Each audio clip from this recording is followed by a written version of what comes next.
There is a floor to how much you can save. There is no ceiling to how much you can earn. And most financial advice only talks about the floor. What's up? I'm Leonidas, and this video marks a shift. If you've been watching this channel from the beginning, everything we've covered so far has been on the defensive side of personal finance. Budgeting, expense reduction, automation, compound interest, avoiding the traps that drain money before it compounds. All of that is real and it matters. But there is a limit to how far it takes you. You cannot budget your way to wealth. You can budget your way to margin, and margin matters. But at some point, the most powerful move available to you is not cutting another expense. It is increasing what you earn. Today, we're starting phase 2 of this channel, the offensive side. We're going to talk about earning, specifically about 3 skills that are in high demand in 2026, that can be learned without a 4-year degree, and that have meaningfully raised the incomes of people who have developed them seriously. Quick disclaimer. Income figures I reference are based on publicly available salary data from sources like the Bureau of Labor Statistics, LinkedIn Salary, and Glassdoor as of early 2026. Real earnings vary by location, experience, employer, and how well you develop the skill. This is directional, not a guarantee. Also, nothing here is financial or career advice in a licensed sense. Apply your own judgment. Let me show you exactly what I mean when I say there is a floor to saving. Take a man earning $40,000 a year. After taxes and basic living costs in a mid-tier U.S. city, he has perhaps $600 to $800 of genuine monthly surplus. That is his savings ceiling, the absolute maximum if he eliminates every non-essential expense, eats rice and eggs, and never has an emergency. $600 to $800 a month, invested consistently at 7%, reaches $100,000 in roughly 10 to 12 years. That math is in our previous video. Now take the same man, same starting point, but instead of optimizing his expenses further, he spends 12 months developing a high-value skill and moves into a role earning $65,000. His surplus at the same expense level is now somewhere between $1,700 and $2,000 a month. He reaches $100,000 in 5 to 6 years, half the time. Not because he found a financial hack, because the income went up. Here is the asymmetry that makes this important. On the expense side, you can cut your expenses by a maximum of 100%. If you currently spend $2,000 a month, you can eliminate every single dollar of it, and your maximum saving increase is $2,000. That is the floor. It is hard, it is uncomfortable, and it is finite. On the income side, there is no theoretical ceiling. The man earning $40,000 can earn $65,000. The man at $65,000 can earn $90,000. The man at $90,000, in the right role or with the right business, can earn $150,000. At each level, the surplus available grows without requiring any additional sacrifice on the expense side. This is not a motivational claim. It is arithmetic. And it is the argument for treating skill development as the highest leverage financial activity available to you, especially in your 20s, when the compounding of skills over decades ahead of you is most powerful. I want to name something directly. The reason most personal finance content focuses on saving and not earning is that saving advice is universal, and earning advice is specific. A video about cutting your subscription costs applies to everyone watching. A video about learning sales or data analysis applies to people willing to do the work of learning something new and building something over time. The second group is smaller, so there is less content produced for it. And the people in that second group, the ones willing to invest in a skill rather than just cut a line item, end up dramatically better positioned over a 5 to 10-year horizon than the people who optimized only the expense side. This channel is making content for the second group. Before I name the 3 skills, I want to define what I mean by a high-income skill, because the term gets thrown around loosely. For this video, a high-income skill meets 4 criteria. First, The market pays meaningfully more for people who have it than for people who don't. Second, it can be learned to a functional level within 6 to 18 months without a 4-year degree. Third, demand for it is growing or stable, not being compressed by AI or automation. Fourth, it is transferable across industries, so you are not locked into one employer or sector. Those 4 filters eliminate a lot of things that get called high-income skills and leave a short list of options with genuine economic leverage. The 3 I've chosen for this video are sales, data analysis, and video production. I'll explain why each one qualifies and exactly what you would need to learn to get paid for it. I want to start with the skill that gets the least respect and produces some of the highest incomes of any learnable career path available to someone without a degree. Sales, not retail, not telemarketing, B2B sales, selling products or services from one business to another. Software sales, industrial sales, medical devices, financial services, staffing, consulting. The kind of sales where the average deal size is $10,000 or more, and the salesperson is a core part of how the business generates revenue. This is a domain where median base salaries start in the $60,000 to $75,000 range, and total compensation, base plus commission, at mid-level regularly reaches $120,000 to $150,000 or more. Senior performers and enterprise sales professionals routinely earn $200,000 to $400,000 in total comp. And the skill is learnable. Not easy, but learnable. Without a degree, without a certification, through practice, feedback, and the deliberate development of a specific set of capabilities. Let me demystify what sales actually requires, because most people's mental model is either fast talker manipulating people or cold calling strangers until they hang up. Neither is accurate for the kind of sales I'm describing. High-value B2B sales is a structured problem-solving and communication process. You learn to understand a buyer's business problem, connect your product or service to a solution for that problem, build trust through consistent follow-through, manage a pipeline of active opportunities, and move conversations from discovery to decision. The core skills are active listening, structured questioning, objection handling, negotiation, pipeline management, and written communication. All of these are learnable and improvable through deliberate practice. The best salespeople are not the most aggressive personalities. They are the clearest thinkers, the most consistent follow-through people, and the best listeners in any room. Those are character traits that can be developed. They are not fixed at birth. Here is the specific learning path for getting into B2B sales from zero.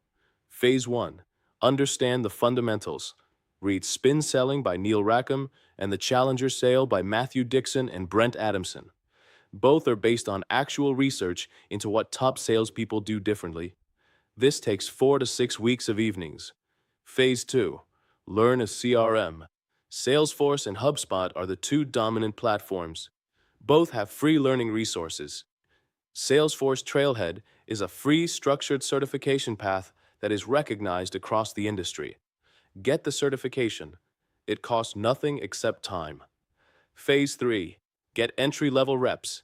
Apply for SDR or BDR roles, Sales Development Representative or Business Development Representative. These are the entry point to B2B sales. The job is to prospect and qualify leads. It is not glamorous. Phase 4. Close roles. After 12 to 18 months as an SDR with a track record of meeting quota, move into an account executive role where you own the full sales cycle and earn commission on closed deals. This is where the income jumps. There's a specific 2026 dynamic that makes sales more valuable than at most points in the last decade. AI is compressing many knowledge work roles. It is not compressing high-value sales, because sales fundamentally depends on human relationships, trust, and judgment in complex negotiations. An AI can assist a salesperson.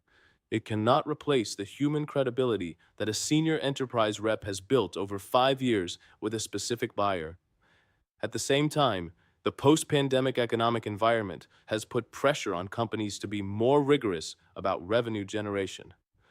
The demand for salespeople who can actually move deals, not just manage existing accounts, has increased, not decreased. The floor on sales compensation has also risen as companies compete for the small percentage of reps who consistently hit quota. If you can demonstrate that you are in that percentage, the market will pay you accordingly. One more thing about sales that belongs in this conversation, and it is not about the job itself. Learning to sell changes how you negotiate your own life. Salary negotiation, apartment negotiation, business deals, investment terms, the ability to make a clear, compelling case for what you want and to handle the discomfort of a counter or a no is a life skill that compounds in every domain, not just the one that pays you for it. The man who has done 100 discovery calls, handled 100 objections, and closed 100 deals in his professional life is a fundamentally different negotiator than the man who has never developed those muscles. The sales training transfers. Sales is not just a career, it is a communication operating system. The man who builds it has a tool that works in every negotiation he will ever have: professional, financial, personal. It is one of the highest ROI skills a young man can develop. Every organization, corporate, nonprofit, government, startup, is now sitting on more data than it knows what to do with. The people who can make that data interpretable and actionable are in structural short supply. Data analysis is the skill of taking raw information, cleaning it, structuring it, and extracting insights that inform decisions. At its entry level, it uses tools like Excel and SQL. At more advanced levels, it incorporates Python, statistical modeling, and data visualization platforms. The median salary for a data analyst in the United States is in the $70,000 to $90,000 range. Senior analysts and data scientists move well above $100,000. And unlike some technical roles, data analysis work is distributed across virtually every industry: healthcare, finance, retail, logistics, marketing, sports, government. There is no single sector to be locked into. People sometimes assume data analysis requires a mathematics or statistics degree. At the entry level, it does not. What it requires is comfort with structured thinking, attention to detail, and the willingness to learn specific tools. The foundation is SQL, structured query language. SQL is how you pull specific data from databases. It is the most fundamental and universally needed skill in the data world. You can become fluent in SQL in 6 to 10 weeks with consistent practice. The second layer is Excel and Google Sheets at an advanced level: pivot tables, VLOOKUP, data cleaning, charting. Most people use Excel at a surface level. The people who know it deeply are a minority, and that knowledge is consistently valued. The third layer, which separates a good analyst from a great one, is data visualization: the ability to take findings and present them in a way that non-technical stakeholders can act on. Tableau and Power BI are the dominant tools. Looker Studio is free and increasingly used. Python and statistical modeling come after those foundations, useful for more advanced roles, but not required to get your first data job. Here is the specific path from zero to employed as a data analyst.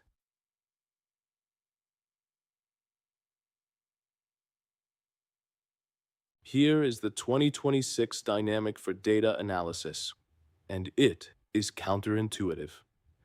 People assume that AI is replacing data analysts. The reality is more nuanced. AI is replacing the most routine parts of data work: pulling standard reports, generating basic charts, answering known questions from clean data. That part of the job is being automated.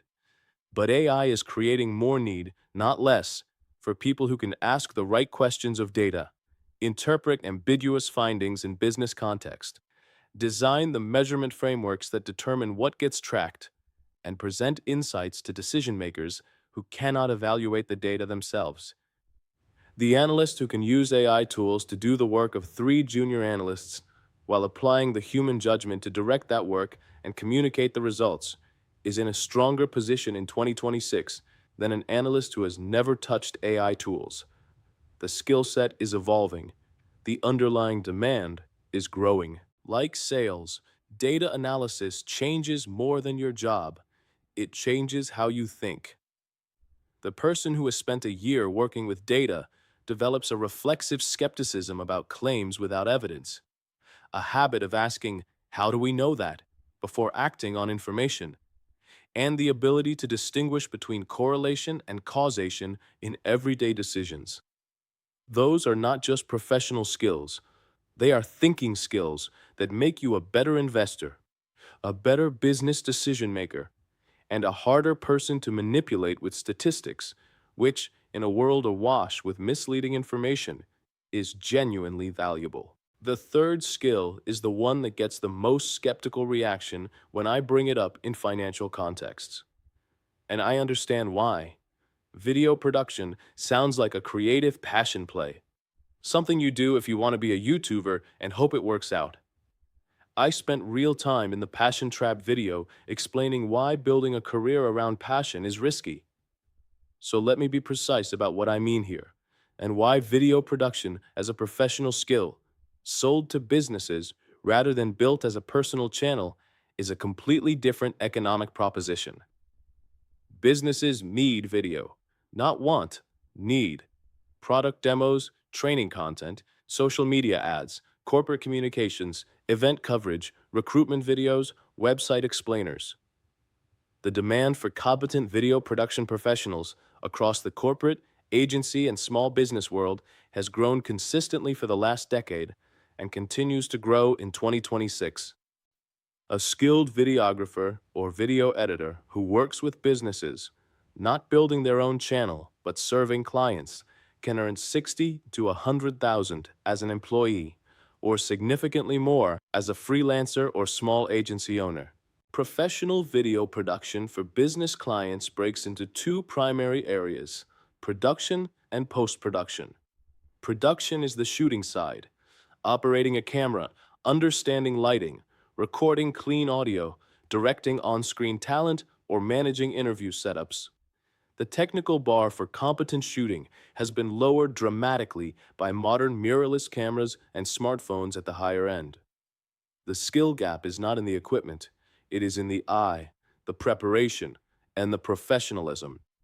Post-production is editing, taking raw footage and assembling it into a final product.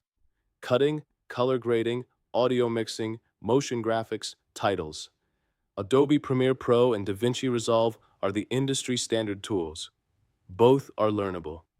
DaVinci Resolve has a fully functional free version. Most video professionals work across both areas. Some specialize in one. Either path is viable. The combination makes you a more complete service provider to small and medium businesses that cannot afford to hire separate production and post teams. Video production has a specific AI dynamic worth understanding. AI-generated video is improving rapidly. Sora, Runway, and similar tools can generate synthetic video content that is increasingly photorealistic. This is going to compress demand for certain types of generic or templated video content. What it is not going to compress is demand for video that captures real people, real events, real products, and real environments, because the authenticity of real footage is a selling point, not just a default. Businesses that want to show their actual team, their actual facility, or their actual product being used by actual customers need a human with a camera. The professional videographer, who can also use AI editing tools, color matching, noise reduction, automated transcription, AI-assisted color grading, will be a faster and more profitable operator than the one who does not. The skill becomes more valuable, not less, when you add AI fluency on top of it. One specific advantage of video production that the other two skills don't have in quite the same way: it is the most natural bridge to a side income on top of a primary career. A data analyst or salesperson builds their skill within a full-time role. They earn more as an employee, That is the primary financial mechanism. A videographer can do the same. Take a full-time role at a production company, agency, or in-house corporate team. But they can also build a freelance client base alongside any other primary career, generating $500 to $2,000 per project on weekends and evenings. For a man in the bachelor window, with the time sovereignty we discussed, that combination is particularly powerful. A full-time job that pays the bills, plus a growing freelance video practice that builds a skill base and generates side income that goes straight to investments.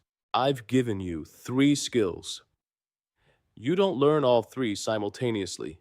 You pick one and go deep on it first. The choice should be made on 4 criteria in order. First, which one has the most overlap with your existing background or knowledge? A man with any business experience starts sales faster. A man with any math or spreadsheet background starts data analysis faster. A man who has ever touched video editing starts production faster. Second, which one fits your personality more naturally? Sales requires consistent human interaction and comfort with rejection. Data requires patience with detail and structured thinking. Video requires a visual sensibility and project management. None of these are fixed. All are developable, but your starting position matters for how quickly you build momentum. Third, which one has the strongest demand in your specific geographic market? In some cities, tech companies dominate and data skills are in highest demand. In others, a shortage of professional videographers means faster client acquisition. Research your local market before committing. Fourth, which one do you find most intellectually engaging? Not most passionate about, most willing to spend serious time learning and practicing. That is the tiebreaker. Let me close this section with the income picture across all 3 skills over a 5-year horizon, because the trajectory matters as much as the starting point. I want to close the main content of this video with something that is not about the skills themselves. There are 2 financial identities available to you. The first is the defensive identity, the person who manages money well, cuts expenses carefully, avoids the traps, and waits for the compound interest to work. This is not wrong. We spent the first 6 videos building this foundation, but it is a passive posture toward your own economic life. The second is the offensive identity, the person who treats their earning capacity as something they actively develop, who views the gap between their current income and a significantly higher income as a skill gap to be closed, not a fixed condition to be managed around. The offensive identity does not replace the defensive one, it sits on top of it. The same automation, the same investment discipline, the same low overhead, but now running on a steadily growing income that compounds the impact of every one of those habits. The men who build real financial lives in their 20s and 30s are almost always running both systems. The defensive foundation we've built and the offensive skill development we are starting today. Here is the summary. There is a floor to how much you can save. There is no ceiling to how much you can earn. And the highest leverage financial move available to most young men is not another expense cut. It is the deliberate development of a skill that the market pays a premium for. The 3 skills we covered today, sales, data analysis, and video production, each meet the 4 criteria. Market pays a premium, learnable without a degree, demand is growing, transfers across industries. One action after this video. Pick one of the 3. Go to YouTube right now and find the first free tutorial for that skill, whether it's a spin selling summary, a SQL tutorial, or a DaVinci Resolve beginner's guide. Watch the first 20 minutes. That is the entire action.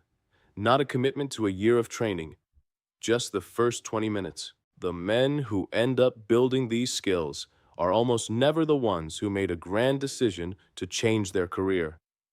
They are the ones who watched the first tutorial and found it more interesting than they expected, and kept going. Drop a comment with which skill you're starting and why. I read every one, and it helps me know what to go deeper on. I'm Leonidas. Go on offense.